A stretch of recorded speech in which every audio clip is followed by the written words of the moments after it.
Welcome back to the National Semifinal Game 2 press conference featuring the UCLA Bruins.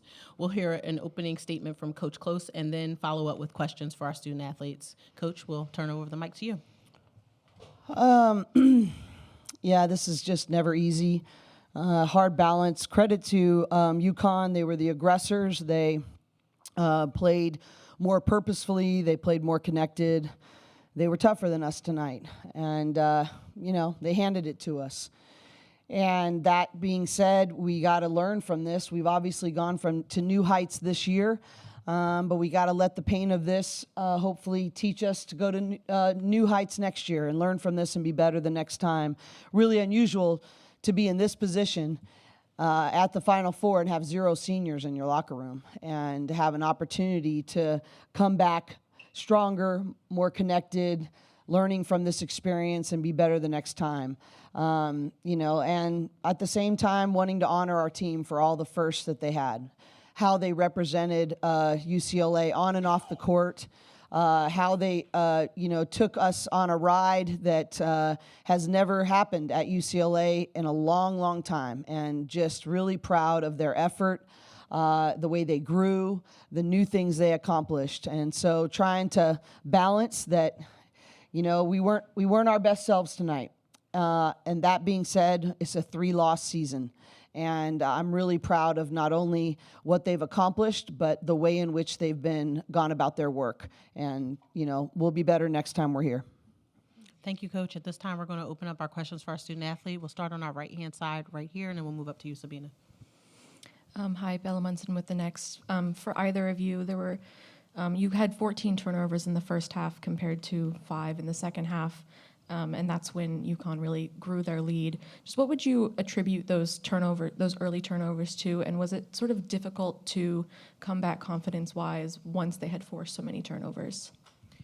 Yeah, I think turnovers is really what killed us in the first half, just because didn't have, shot attempts at the basket. We always have talked about this year, we need the ball to score, and when we have the ball and we take care of the ball, we're a really good team. But I think it was difficult for us to get in rhythm, both offensively and defensively, when we're continuously turning the ball over, and, they're a great defensive team. But, we just had to be stronger and tougher in those moments and just smarter. We had a lot of uncharacteristic turnovers, I felt. And, we'll learn from it and we'll get better, but, yeah. We'll take our next question, still staying to our right-hand side. Let's see. Sabrina Merchant, The Athletic. It's really rare for a team to come to the Final Four and win a title on their first try. And I'm wondering, now that you've been on this stage and gone through all of the stuff that accompanies the Final Four, is there anything that has surprised you or that you needed to get used to this week? No, I just think we need to show up more prepared and ready to win. And that has nothing to do with the coaches. That's everything to do with us. And I feel like, like Coach Cori said, we have the same team coming next year, and I hope this fuels us, and I hope that we come out angry after this. So we're going to stay to the center. This is kind of our left-hand side, if you would please proceed. Kurt Sandoval with ABC7. Ladies, when you look at the slow start, it felt like, for lack of a better word, you guys were trying to push it. Did it feel that way, or how would you describe, once you started slow, trying to get back into this? Yeah, I think it was just difficult for us to find a rhythm at times because of the turnovers and because we just kind of weren't in our typical flow. And I think, when you play against a really good team, which every team at this level is very good at this point in the year, you got to do the little things right. And, there's not a ton of margin for error, and we had too many errors today. We're going to go to our right. Excuse me, that's our left. We're going to go to our left. For Kiki, Ira Gorwara, Daily Bruin. For Kiki, I know it must be tough to hear right now, a lot of emotions after that, but as Coach said, this was a season of firsts, a lot to celebrate after this season. You wrote, "We will go to a Final Four" in like a journal every day for a year. Can you just speak about that, how proud of you of this team to make it this far? What is there to celebrate, and what are you going to take away from this year?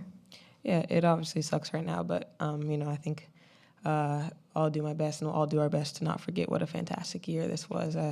so many firsts in program history, and to be in the Final Four and to be still playing at this time of the year is a blessing. And I think we all put in so much work to get to this point, coaches, players, entire support staff, and we'll remember that. And our loss here will fuel us because we have a lot going forward for us. But I think at the end of the day, we lost 3 games this entire year, and it sucks right now. But I think looking back, we'll be very grateful for the year that we had. We're going to shift to our right towards the back. Kiki Nguyen with the LA Times for Kiki.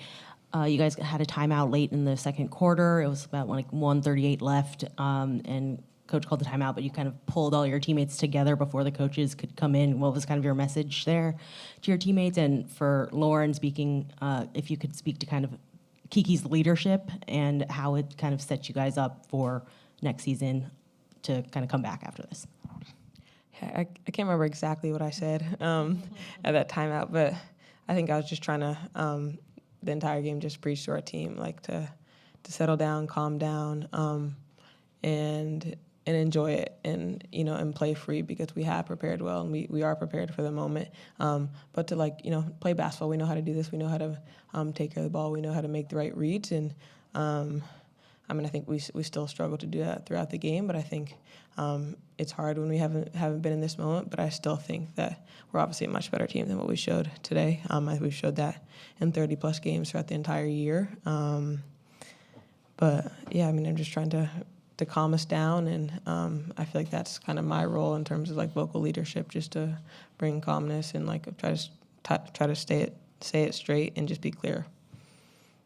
Yeah, Kiki's grown so much as a leader, and I think this past season she's just really taken on that role, and that's something that she's really wanted to work on. I'm just really proud of her, because I felt like today we just really needed that calming presence, after they went on runs over and over and over again. I think that Kiki just continued to communicate what we needed to do and just easy fixes, and I think that's what we really needed, not so much emotion, but just what do we need to do to move on and get this game going our way. So I just really appreciate how much she's grown, and I love playing with Kiki. I just feel like she helps me so much out there. So, Kareem, if you could raise your hand, we'll get the mic over to you.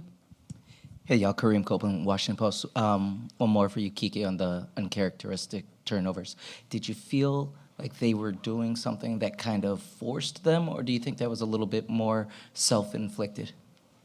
Yeah, I think a lot of it was self-inflicted, because we have played against a ton of different defenses this year. So they were getting around the post well, they were pressuring, but we've played against those kind of teams throughout the entire year, and we figured out ways to take care of the ball.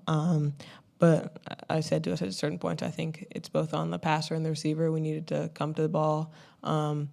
If you're receiving the pass, we needed to make strong, crisp passes if you were the one passing. And I felt like there wasn't always, connection between both the passer and the receiver all the time on the court, because they were just able to get in front, get hands on balls, and they were winning those 50-50s. We'll go to our left. Question is directed toward Lauren. Yes, I got it right this time. Scott Morgan Ross, South Florida Tribune. Coach, thank you for yesterday. Two-part question. Number one, I've noticed what a good scorer you are and a rebounder. How much more can you build those areas, and what other areas do you have to improve? And the second part of that question is this. The women got to the Final Four for the first time. When you look at the men's success over the years and John Wooden over the years, is this something that you guys can build on now that you've crossed Final Four territory, and now look at the men's program as a way to go ahead and build a foundation for what you guys have done? And do you ever look at the men's program a little bit as a way to continue to build a UCLA basketball tradition? With the first question, I think that me personally, I always talk about how there's so much room to improve, and obviously going into this postseason, I'm sure Coach Shannon will look through the film and figure out how I could have done better today and, all these past games. But I think just continuing to, create easier shots for myself where I don't have to put the ball on the ground and bring double teams, I think is going to be really important for me. And then just continuing to work on my reads, kicking out, making sure I'm finding my teammates when I need to. And then to answer your second part, I have so much respect for this men's program at UCLA. I think they've really built a great foundation as far as basketball, but I think that we're trying to create our own legacy, and I think this team is one of the greatest teams to ever compete at this level, and I think that, we're trying to kind of just create our own path. And so to be honest, right now, I'm just worried about these girls that we have on this team and what we're going to do, because I know next year we're going to learn from this and we're going to come back even better. So We're going to take our next two questions in the second row, so we'll stay there. This is Ocon with SportCal Media. The last 2 years, Iowa helped take the Big Ten to a new height. The last time that Big Ten won was 1999. Obviously, this is your first year with the Big Ten between you and USC. Can you talk about the impact that you guys have had on the conference so far? And obviously, based on what Iowa have done the last 2 years, what you guys can do as a team going forward to capitalize on that? Is that a question for both? Yes, I apologize. Yes, it is. We'll start with Kiki. Yeah, I think it's been great to be in the Big Ten Conference this year. I think it's prepared us in a lot of ways for the stage and for the NCAA tournament. I think the competition that we face on a weekly basis is really good for us because we're just pushing every single game. And I think us and SC joining that conference, it's helped elevate the conference as well. We were the two teams that played in the Big Ten Conference Championship, and we'll be great next year. SC will be great, and there'll be a lot of really good teams in the Big Ten. Yeah, I don't have much to add to that. I just think, like Kiki said, I think the Big Ten did a really good job of just preparing us for games like this. And obviously there's just so much room for us to improve. But like Kiki said, I just think it was a really good, growing process for all of us. So. Lauren, you mentioned being mad about the way this game went down. How do you take that and harness it to those improvements that you're trying to make, or is that something that you're still trying to figure out? Yeah, I was talking to Coach Shannon about it. I think just, taking this sadness and anger and just making sure that, next year, preparing for, this next season, just making sure that, we're holding the standard from the very beginning and not letting up, and just making sure that everyone's on the same page, because obviously we know what it takes. Obviously at this point we saw. And I just think that, us as leadership, we're obviously going to make sure that we just bring, that competitiveness every single day, because that's what we need. So. We're going to go back to our right-hand side, right in front of the column. Obviously, this season just ended, but looking forward to next season and knowing you have the whole season to improve yourselves and try to get back to this position, are there specific things you think you would work on having the experience from this season that you think would help you get back to this position next year, if that makes sense? And again, is this for both? Yes. We'll start with Lauren. Ooh,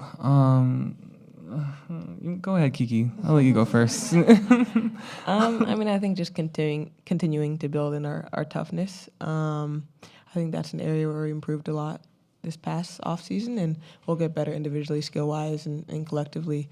From the sets we run and all that kind of stuff. But I think at this stage, like I said, it really comes down to just executing the small things and being, tougher, more together team, and having this experience will show us that we need to be ready when we come to play these games, and I think that will really help us all going forward.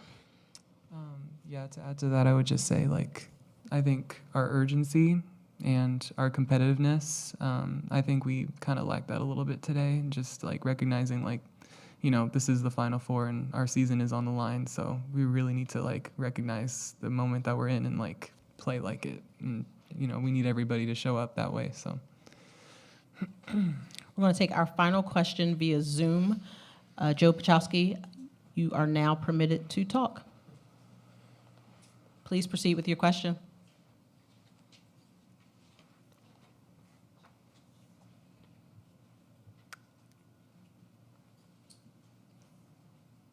Joe, your line's unmuted. Please proceed. Sorry, Zoom issues. Joe Pachowski, the Mighty Bruin. This question is for both players. It seemed like you were the team was out of sorts from the very beginning, compared to what we've seen in previous games. Was there something in particular that you can point to that kind of explains why that seemed to be the case tonight? I think they were just tougher in the beginning. I mean, I think that's the only way I can put it. I think they just played with they just played more together, and we knew that UConn was going to run their sets really well. It's what they do, and I think that, as a team, I just thought we talked about in the timeout, just defensively, just coming out with a lot more aggression and just making it harder on them. I feel like we just kind of let them do whatever they want out there. So from the very beginning. Yeah, I mean, I would agree with that, what Lauren said. I think in a way we kind of were looking for things to just settle in and for things to come to us, and I think we needed to go out and take the game and to go make plays, not have plays happen to us. Thank you, ladies. Good job, ladies.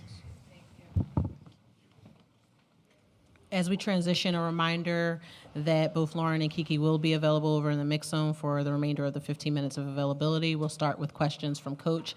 I saw Nancy, Mel, then Doug.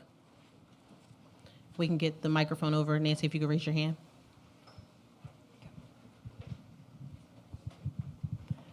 Cori, Nancy Armour, USA Today Sports. You played South Carolina earlier this season. You know how good you guys have been all season. How good is this UConn team?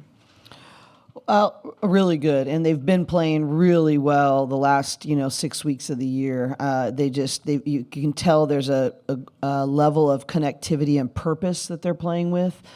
They have so many players that are being stars in their roles, and obviously we talk about Paige and Azzy and Sarah, but the reality of how their whole team is contributing in different ways it's a credit to them.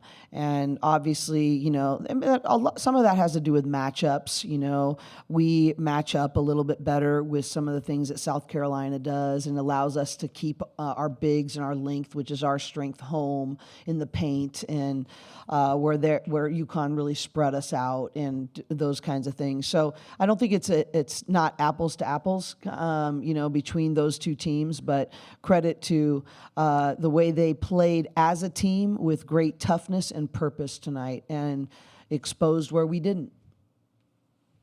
Mel, the microphone's right next to you.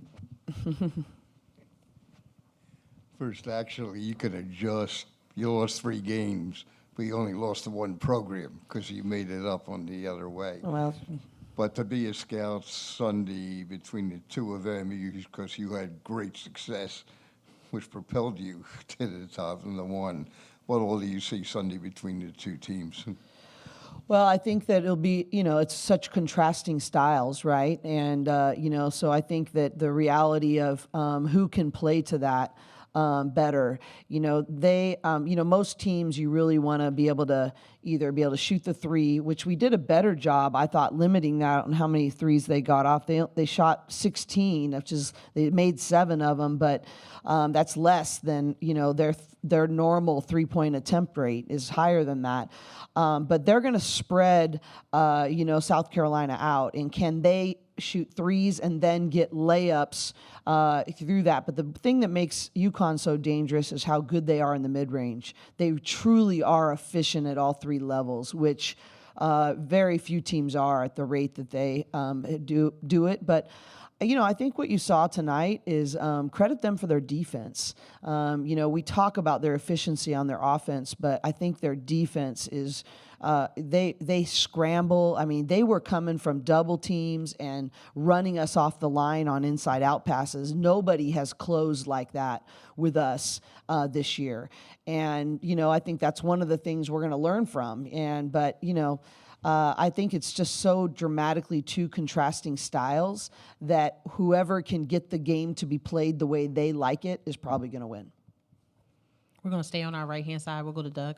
Hey, Cori, Doug Feinberg, the AP. Congrats on a really nice season. Thank you. If you could talk a little bit more about just how you guys are set up hopefully for next year to take that next step, because as you said, you have 0 seniors.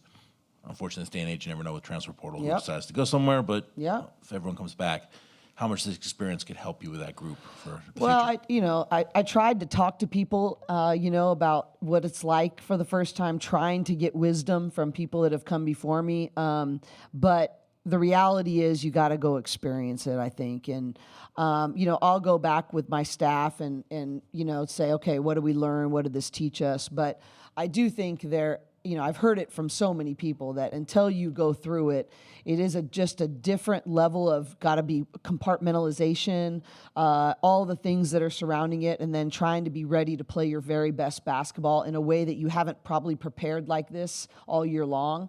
I'll be a better leader. Next time I'm in this situation, it's my responsibility to win, to learn from this and to help us win as much as anyone. But I do think, experience is such a powerful teacher if you allow it to. And, I use this quote I got from Tony Bennett a long time ago. I use it with our team all the time. Adversity, if used correctly, can buy you a ticket to a place that maybe you wouldn't have gone otherwise. And I think in other areas, we've really done that. And this is our next area. We got exposed. We got out-toughed. We got our butts beat today, and it stings right now. And may the pain of that regret and this loss buy us a ticket, if handled well, buy us a ticket to be better the next time, hopefully, we get this opportunity. Coach, we're going to go to the center. We're going to come back up, and then we'll go back. Hey, Coach, first and foremost, great run. Congratulations on that. As you walk out of here tonight, will you, without looking at the film, will you remember this game for what UConn did? You talked about how well they move without the ball. Or will you look at, no, we didn't execute? Both. I think both. I think there's to not live in that tension of both of those things would be either not holding ourselves accountable or not giving the credit to UConn appropriately. They played really well. They're a really good team. They earned that win. And we could have given them a better game. We could have executed our game plan better. We could have played with better toughness and togetherness. We say all the time, most of the time, the tougher, more together team wins. And that wasn't us. And we have to learn from that. We got to acknowledge that. And every person, it may look different for different people, but even, I'll look at myself first, but every person, what was our body language like? How did we respond to adversity? How many mistakes did we make in the game plan in the first 5 minutes? And why is that? Because we have not been that team. And we've been in a lot of big moments. I'm not, so trying to figure all that. But I think it's both and. I think, it's appropriate to give credit to how well UConn is playing. And it's also appropriate that I hold us to the standards that I know we're capable of. We're going to shift to our left. Eden Lassie, Hoops HQ. Obviously, this is definitely not what you wanted, and it really sucks. But hearing these two kind of take accountability and say, we're going to be better, what kind of confidence does that give you for next season? Huge. It's interesting. When we have clearer heads, we'll be able to look back and think about all of the moments, the growth, the remember when. But we only have 3 rules in our program, and one of those is respect and represent. Respect the opportunities that we have and make sure that we represent our university, our team, our families with class and dignity, and that we have a growth mindset all the time. And I was sitting here sort of like a proud parent in this way that, when you have these incredibly capable, talented, driven, and disappointed women, for them to lead in the way that they do. I feel very blessed to be their coach. And we say all the time in our program, and some people will say this sounds like it's less competitive, but actually it's the opposite. There's only 2 things that are going to stay with these women for the rest of their lives from these 4 years. And, in the end, I'm going to have a relentless quest to raise a banner in Pauley Pavilion and an absolutely driven mindset to figure out how to learn from this and be better next time. And banners hang in gyms and rings collect dust. But who you become and who you impact, you get to keep forever. And I am very proud of who Lauren and Kiki have chosen to be in this case, and many others in that locker room, and who they've chosen to impact through their platform and through what they've done. And their families and our university are very proud of that, and that they get to keep forever. Ira Gorawara from the Daily Bruin. Coach, again, so much to celebrate this season.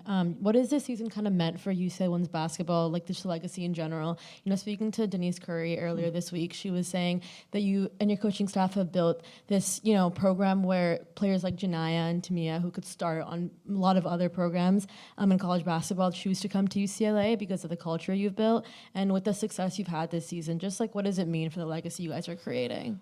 Well, we built it together, and you know, it's a testimony by all those people that are in Denise. You know, they went to back-to-back Final Fours in the AIAW era and won the national championship in 1978.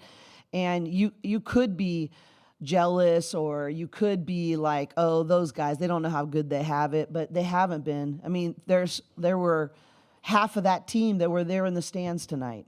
I was walking out of the hotel, and the amount of alumni that made the trip there that were, you know, cheering us on and sent us a video today. And I think that we don't do that alone. And so, but I think our culture is built on doing something bigger together than you could do on your own. And Tamia and Janiyah are great examples of that. They have chosen to be a part of something that the whole is bigger than the individual parts. But in the end, everybody wins. Nobody's Final Four rings look any different, no matter what your role is. And I think actually credit to UConn. I think that they have a great spirit in that everybody's role is so important. And I think Paige does a great job of honoring everybody's role in that.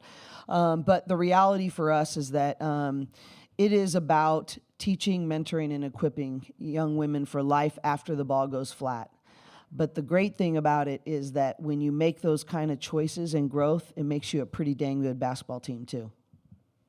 We'll take our next question from the center. Cori, again, congratulations, what you've done with this program. A couple questions. Number one, you and your staff are going to get together, and you have a building block here so good that you can potentially use NIL and the transfer portal to your advantage, because your basketball program is incredible. Football has a little bit of work to do, but I'm not knocking the football program. I just know basketball and UCLA go hand in hand. Right.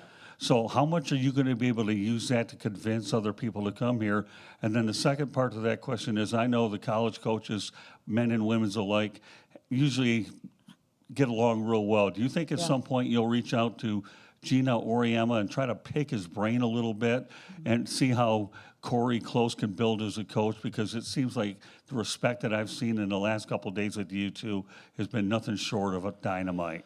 Well, you know, I've been really fortunate that, you know, both Don Staley and Gino Auriemma that are in the finals have been really good to me, and have been willing to share ideas, willing to grow the game and take off their institutional hat for the sake of growing and investing in others and helping our game grow together.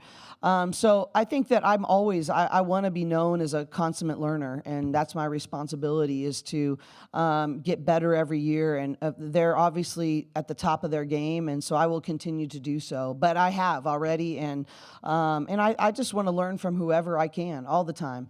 And so that's my responsibility as a leader. And what was the first part of your question? Yeah, the first part of the question is being able to use UCLA. Oh, NIL, yeah.